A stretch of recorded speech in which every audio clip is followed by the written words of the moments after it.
Money today is not backed with anything. What money printing does, it's a transfer of wealth from the poor to the rich. This is a smart way to steal from people. This UBI thing that they talk about, it's not them being generous. It's gonna happen because it will need to happen, otherwise there will be a civil war. It is almost a mathematical certainty that we are heading towards hyperinflation, basically in the whole world. Healthcare is going to get expensive, education is going to get expensive, public transport is going to get expensive, energy is going to get expensive. Within the system, there is no way out. What's the root cause of inequality in the world? We'll get to that eventually. This presentation is an attempt to provide an answer to that question. But we'll start with the most basic thing. What is money? So traditionally, money has been seen to perform three roles in economic thought. One is it is a medium of exchange. I want a watch, you want a laptop, I have an apple, you have a banana, something. We want to exchange stuff. It's easier to do when we have money because then we don't need a double coincidence of wants. The second thing is a unit of account. I can't tell how many apples I would pay to go to a Taylor Swift concert, but I can tell how many euros I would pay for an apple and how many euros I would pay for a Taylor Swift concert. So it helps us sort of price things. And the third thing is it's a store of value. Today I do something, I go to a field, I plow, I make some rice, I sell it. And if I can't store that value, I have to consume it before it spoils. But if I have something like money, I can store that value and I can then use that 5 years, 10 years later. So that's the store of value function of money. Traditionally, money has been something that is already valuable in society, that people want to keep, that is preferably durable, that is fungible. Durable is that it lasts very long, it doesn't spoil easily. Fungible is that I can exchange my money for your money, very simply. Starting off, people use things like grains and tobacco and cattle as money. That worked. Then people evolved to things like shells and unique stones and pearls and all of that. And eventually, when metals were discovered and all of that, you had things like nickel, copper, silver, and then eventually gold as money. And gold has been, or was rather, our best form of money for a very long time. Gold was durable, it doesn't spoil easily, gold was fungible. 1 kg of gold with me, 1 kg of gold with you, we can swap, it doesn't make a difference. And gold was scarce. It's not something that anyone can produce like this, like you have to mine it, you have to purify it, and there's only limited supply. So it was not something that could be inflated away easily, or no one could cheat you on gold. You have to have gold. But the problem was that gold had some limitations. For instance, there was a problem that if I want to buy one apple, how do I buy that apple using gold? I'll have to break it into a tiny, tiny bit, and then it's very difficult to then keep track of those tiny bits and weigh it every single time. So banks came into being. What a bank did was you gave your gold to the bank, and the bank gave you a certificate in exchange saying, yes, this person has deposited, let's say, 1 kilogram of gold with me, and then the certificates could vary in the amount. So you could split it up by saying like, okay, 5 grams, and 50 grams, 100 grams, 500 grams, how much ever certificate that you want. And then you could use that certificate as money. And people would trust it because your gold is with the bank. But eventually, as a bank, let's say I have people's gold, and someone comes to me and says that, hey, I have this exciting project, and I know I can make a lot of money on it, but I need some capital. And I'm a bank, and I would love to fund that project because I get a piece of it. So what I'll do is I'll take my gold, that is someone else's, that someone else deposited to me, and give it off to this person. And this person will use that gold to do whatever they do, and if they make a profit, I get a bit of it, and my principal back. And this was the birth of what is called as fractional reserve banking. So the amount of claims on the gold, so the bank issued a certificate when that person came to me for money, even though that person did not deposit that money. So the number of claims on money, on gold, was higher than the actual amount of gold with the bank. And even modern day, that's how it happens. So when you go to a bank for a home loan, and they give you a loan, they're not giving you money that they already have. Whenever a bank issues you a loan, they create money out of thin air, and that's what they put into your account, and this is perfectly legal, and this is how the world works. The problem that came with the gold-based system as well, this was already a problem that banks were lending more than they had, but with the advent of information technology systems like People, they laid like lines undersea across the Pacific, and they could communicate basically instantly from like the US to Europe. What that meant is now you had a money that traveled not as fast as information traveled. So you could communicate instantly, but gold took time to send on ships and everything. So then they started treating money as just a number in a ledger. So I have a book, you have a book, we keep account of all the transactions, and that's money now. It's a number. But that was also completely fine. That was also like, it was not terrible, it was still working. But in the early 20th century, there were 2 world wars that were fought, and governments needed to fund those wars.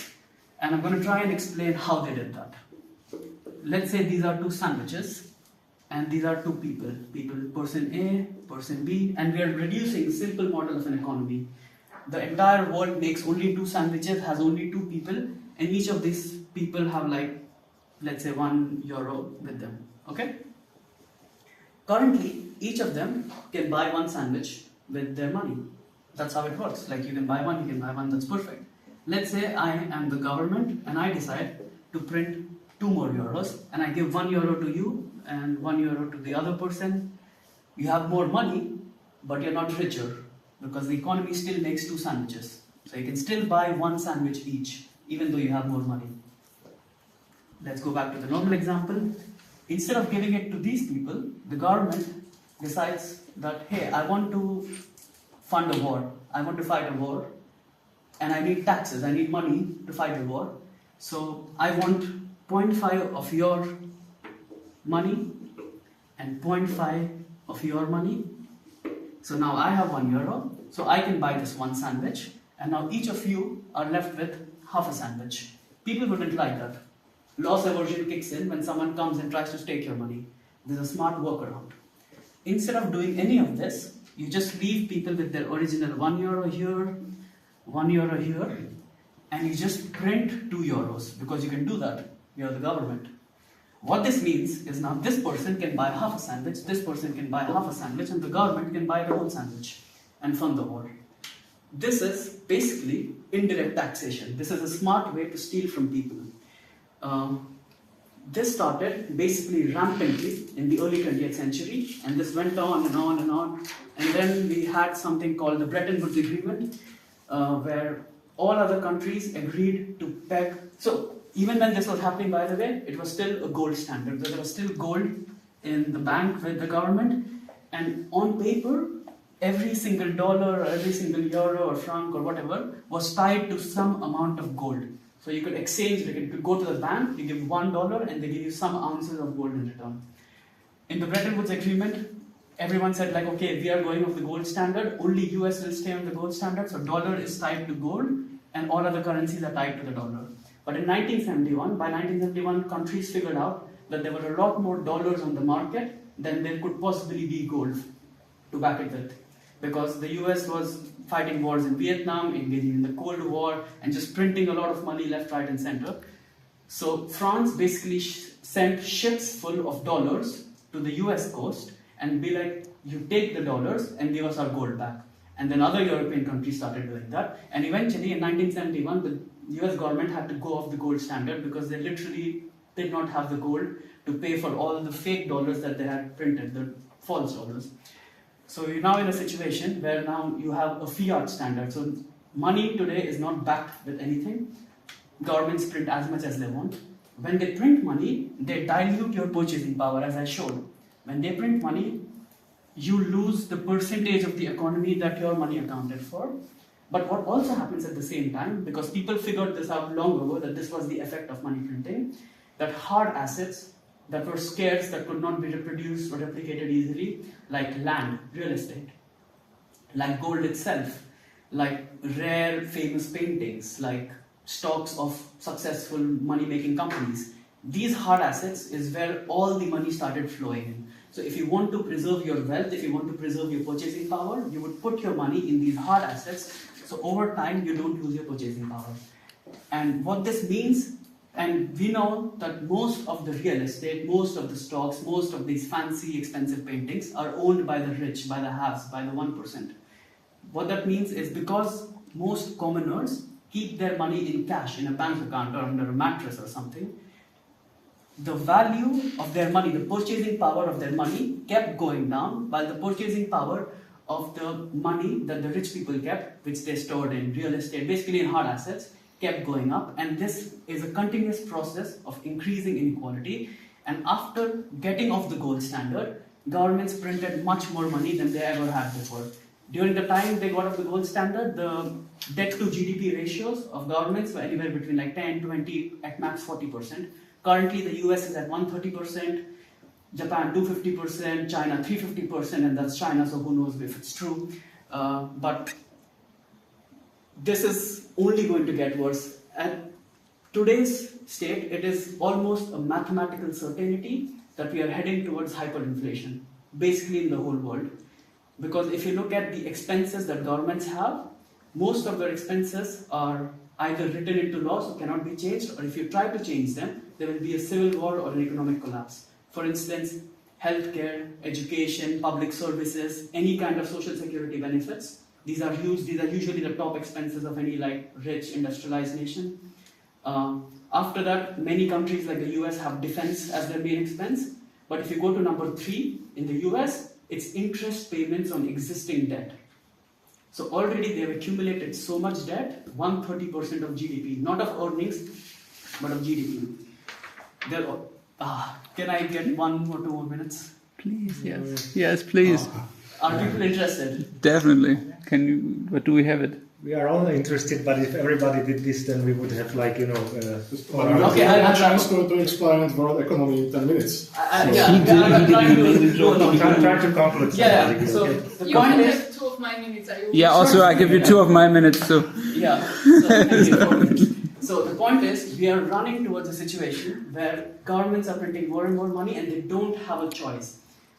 The choice is, and I laid out plainly to you, I'm a politician, I come to you and I say, hey, there is too much debt, you have to pay off the debt, otherwise we're stuck in a situation where people get poorer and poorer, inequality increases. I mean, there was a time when you could be a carpenter or a plumber, you could be basically a blue-collar worker and buy a house and raise like 6 kids, and your wife would not even be working. And today you can have like both couples, like both husband and wife or whatever working, and still you take like a decade to pay off just the mortgage, and it's so expensive to raise children, and anything of real value, be it place to live in, education, healthcare. I mean, in the Europe it's slightly better, but in other countries it's getting much, much worse. These are very difficult to get your hands on. So the point is, I'm a politician, I'm coming to you and I'm saying, hey, I want to fix this problem. What we're going to have to do is, I'm going to have to cut a lot of social spending. So I'm going to have to spend less on healthcare. Healthcare is going to get expensive. Education is going to get expensive. Public transport is going to get expensive. Energy is going to get expensive. Your lives are going to be pretty basically for the next 20 to 30 years, which is the amount of time it might take us to pay the debt. We are going to have to cut defense spending as well. So maybe Russia will invade us. We don't know. We're going to have to take that risk. Will you vote for me? In 20 to 30 years, maybe we fix the problem. I don't think a lot of course people will vote for this person. So it's not feasible. There will always be someone who will come, and we are in this sort of like suboptimal equilibrium where, like, let's say this is the main equilibrium that we want to get into, and we're a ball, and we're sort of like stuck here, and it's very hard to get out of here.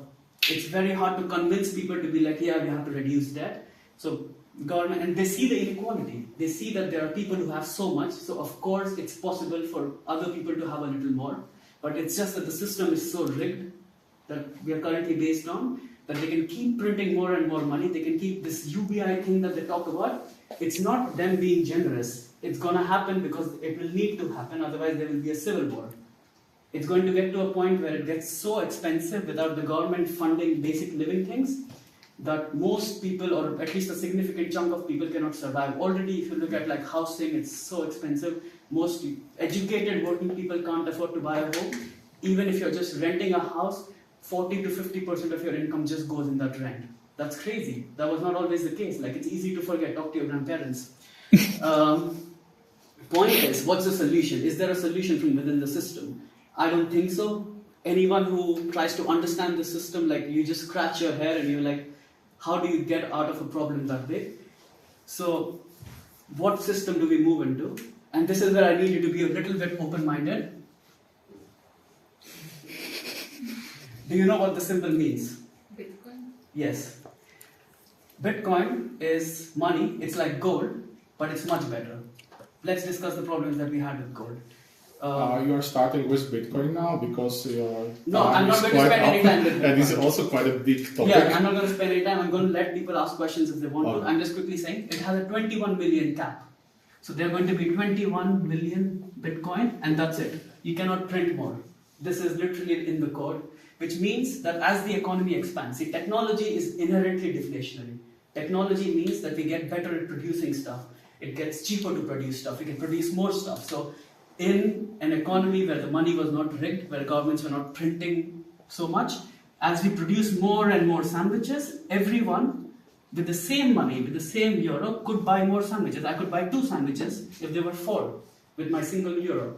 But because they're printing so much money, that even though my money is not changing or it's increasing, but my purchasing power is decreasing. But if you have fixed money supply, so if I own, let's say, 0.01 Bitcoin, it represents a fixed proportion of the purchasing power in the whole world. No one can take that away from you. That's why, that's because, the fiat decreases, fiat value decreases, and the crypto value, for example, Bitcoin increases. Like you for €1 value is so much less than like 1 Bitcoin. So that's the principle, right? That's because every year Bitcoin increases, and it's more expensive, and basic money is decreasing the value. It goes up, it goes down. Yes. It's a very volatile asset because it's a very young asset. Gold is like centuries old. Bitcoin is 14 years old right now. The adoption of Bitcoin is less than 2% of the world, so less than 2% of the world's population is exposed to any sort of like Bitcoin or crypto asset. So it's still very volatile. There's a lot of FOMO and FUD cycles. So people come in and the price goes up and people go out and the price falls. But eventually, the long-term signal, if you can ignore the volatility, the long-term signal is this. Yes. And with basic money like euros. Yeah, everything, the price of everything goes to zero. Last question. When priced in Bitcoin, the price of real estate is going to zero when priced in Bitcoin. The price of any valuable resource will go to zero when priced in a hard fixed money. This is a very good sales pitch. I buy it. But what would be your key concern with this technology? Speaking about ethics and criticism of this development in the future. Can you point out anything specific and then I can answer that? Or does anyone else have anything specific, criticism or question about this technology? I've spent the last 6 months just reading this, so maybe I can help. I have a question that if it exists side by side with money, doesn't it just become just like buying fine art or something? That you have some hard asset and the value goes wrong because Bitcoin skyrockets and your money is... So. Currently, it exists side by side with money. Bitcoin is very young, the adoption is very low. But eventually, the idea is that it would replace money. So you would have this one currency that you can use everywhere in the world. How would you force that? You don't have to force it. Okay, why does anyone put their money into something like Bitcoin? You expect it to grow. And as more and more people put their money in, more and more people realize, open their eyes to the theft of the government and experience falling purchasing power, experience the inequality. There will be more and more questions, and there's already a bubbling space that is talking about these things, that is educating people about these things, about these actions that you don't learn in textbooks. Of course, they don't teach you any of this stuff in textbooks. I would suggest that important differences to have for a for example, long-time investment. If you have crypto like on a spot wallet or you have it on a cold wallet, it's better than just exchanging it there and back. That's the thing. Like cross margins, for example, would lose you a lot of money. So you probably know the principles. Yeah, that's an investment. That's a slightly different aspect. Yes, but I think Martin's question was more about how do we get there? How do we get governments? You look at many countries in the world today. You look at Venezuela. Hyperinflation currency is worthless. This has happened with Yugoslavia. It happened with Weimar Republic. It happened with Rome at some point when they started diluting their silver coins. It is happening right now with Turkey, with Lebanon, with Argentina, with Zimbabwe. it might happen, it says, like it might happen with the UK at some point, it feels like UK is crumbling as well. So you have countries where inflation is really skyrocketing, and this is structural. Like this is really part, there is no way out. Mathematically speaking, there is no way out. But as you have spoken already, it's 21 million of Bitcoin. So it's limited supply, like there is a limited supply of gold. So basically Bitcoin is like gold. But better. Yes, better, because you may transfer it in the moment. You don't need the ship And you can to travel. verify immediately. How do you verify? Sure. If I say I have gold, there's no way to But verify. you cannot get richer by buying gold or by buying Bitcoin. You may just stop being poorer because of the inflation. Because as you said, because of inflation, you get less and less sandwich. And you can save it with a Bitcoin. But Bitcoin will not rise, not really. It rises only relatively to the fiat money. Yeah.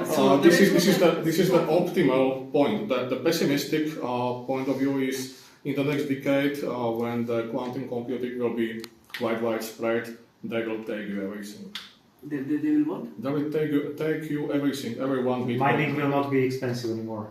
Not even those. They will steal the money from the Bitcoin bank. It already happens. Okay. So there's already hacks. I can address the questions there. So your one question was, will Bitcoin actually make you wealth? If the world is already Bitcoinized, so if Bitcoin is already the global reserve currency, everyone is using them, then no. Because then currently the value of Bitcoin is rising a lot because adoption is very low. If you have this like S-curve of adoption, right? We are basically like somewhere here right now. So basically right now it's if you not invest a and if solution. Bitcoin becomes successful, It's you make not a a solution for global inequality. Pardon? Is not a solution for solving global inequality. It will like freeze the inequality. That's what I was talking about. Because It's a long-term thing. the richer people will buy more bitcoins. So what happened in the current system is why inequality increases even though technology makes things cheaper. So you can move to a system where as technology makes things cheaper and more easily accessible to people, people can actually enjoy the benefits of that. And what money printing does, it's a transfer of wealth from the poor to the rich. So you have cash, someone has land, I print money, I'm the government. The cash's purchasing value goes down, the land's purchasing value goes up. That process also stops. Not really, because if we are speaking about the means of production, you have the workforce. This is your means of production, and you are exchanging your work for something else. For money, There are basically. people who have like big money, who are capitalists, and there are people who have lands and so on. And most of people have just their work. So what's the point? Sorry, I suggest to continue this discussion after the Yeah. class. There is You can one go more to point the- I would like to get.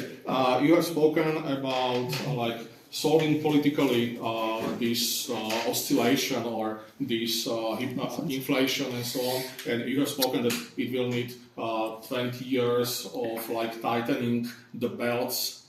More than that, depending on the economy. This is a great paradox because the equality of votes make you unable to deal with the inequality That's of right. economy. Yeah, precisely. It's a paradox. We are stuck. We are in a suboptimal equilibrium. That's what I was trying to say in this. We're stuck in a place where we don't want to be there, but we are stuck. There's no way out. Within the system, there's no way out.